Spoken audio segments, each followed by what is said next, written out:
கர்நாடகாவில் பாரதிய ஜனதா அரசுக்கு எந்த நெருக்கடியும் இல்லை என்று முதல்வர் ஜெகதீஷ் ஷெட்டருடனான சந்திப்புக்கு பின் கட்சித் தலைவர் ராஜ்நாத் சிங் நம்பிக்கை தெரிவித்தார். கர்நாடக முன்னாள் முதல்வரும் கர்நாடக ஜனதா கட்சி தலைவருமான எடியூரப்பா கோஷ்டியை சேர்ந்த ஷோபா, சிஎம் உதாசி உள்ளிட்ட 13 எம்எல்ஏக்கள் ராஜினாமா செய்யப்போவதாக கடந்த புதனன்று அறிவித்தனர். இதனால் ஜெகதீஷ் ஷெட்டர் அரசுக்கு புதிய நெருக்கடி ஏற்பட்டது. சபாநாயகர் போபையா வெளிநாடு சென்றதால் ராஜினாமா கடிதங்களை கவர்னர் பரத்வாஜிடம் அவர்கள் அளித்தனர். இந்த பரபரப்பான சூழலில் டெல்லியில் பாரதிய ஜனதா கட்சி தலைவர் ராஜ்நாத் சிங்கை முதல்வர் ஷெட்டர் சந்தித்து பேசினார். சந்திப்புக்கு பிறகு ராஜ்நாத் சிங் கூறுகையில், கர்நாடக அரசுக்கு எந்த நெருக்கடியும் இல்லை என்றும் 5 ஆண்டுகள் பதவி காலத்தை பூர்த்தி செய்வோம் என்றும் கூறினார்.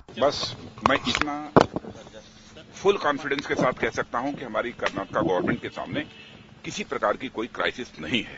हमारी कर्नाटक गवर्नमेंट अपना कार्यकाल पूरा करेगी. डेफिनेटली करेगी. हाँ.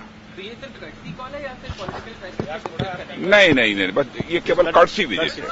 बस कर्टसी विजिट कर. I think there is no need to suggest Mr. Jagdish Shettar because he is very intelligent, very sharp, very efficient, very competent chief minister. Bharatiya Janata தலைவராக தேர்வு செய்யப்பட்டமைக்காக ராஜ்நாத் சிங்குக்கு வாழ்த்து தெரிவிக்க வந்ததாகவும், இதுவரையில் கர்நாடக பாரதிய ஜனதாவில் எந்த ஒரு எம்எல்ஏவும் ராஜினாமா செய்யாத சூழலில் அரசின் ஸ்திரத்தன்மை பற்றி கவலைப்பட வேண்டியதில்லை என்று ஷெட்டர் தெரிவித்தார். There is no crisis in Karnataka. And no MLA will resign. Nothing will happen. Government will say to prove your majority in assembly, you will prove it. If it needs, I will prove it.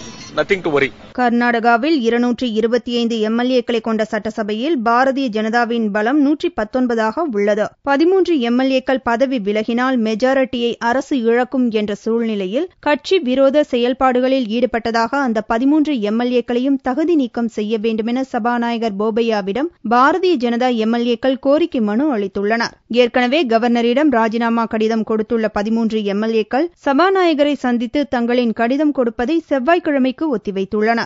வெளிநாடு சென்றுள்ள சபாநாயகர் போபையா தனது சொந்த ஊர் பயணத்தை முடித்துக் கொண்டு செவ்வாய் அன்றுதான் பெங்களூரு திரும்புகிறார் என்பது குறிப்பிடத்தக்கது.